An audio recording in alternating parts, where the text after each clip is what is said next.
let's take a look at our Sensio remote control and the added features that this will bring to our chosen lighting.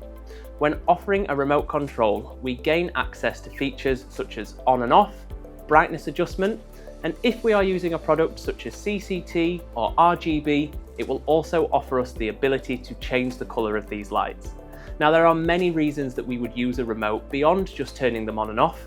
If we look at the display behind me, remote controls allow for zonability. And what I mean by this, I can turn just my in-cabinet lighting on, I could turn maybe just my shelf lighting on, and depending on the feature or the product you are using, if it is a CCT product such as our shelf lights, we can also change the temperature and the ambience of that fitting. Now we're going to take a look at creating zones when using the remote control. The universal remote control available through Sensio has zones 1, 2, 3 and 4. In this setup you can see that I have one of each of our receivers. We have a single colour receiver, a CCT receiver and our RGB receiver, all connected back to a Titan Plus driver as standard. What we can then do using the 1 to 4 zones is create individual control.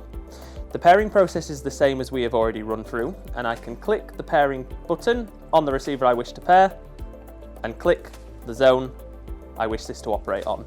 As I've just done here, I now have zone 1 connected to this receiver.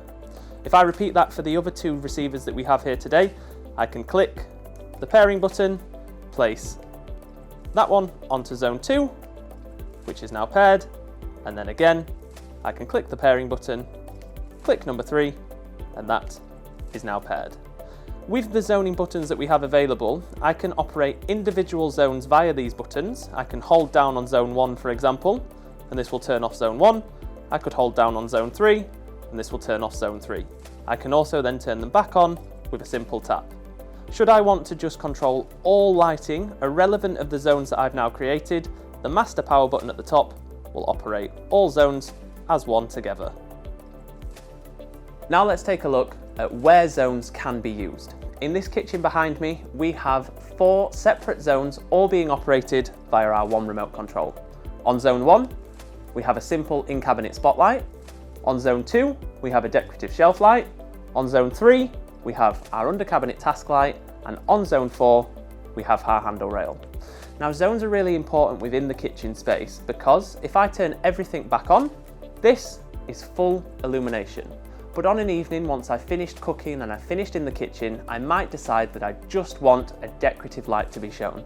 So I can turn everything back off, and then let's say I decide I just want the decorative shelf light to be illuminated, I can do so using zone 2.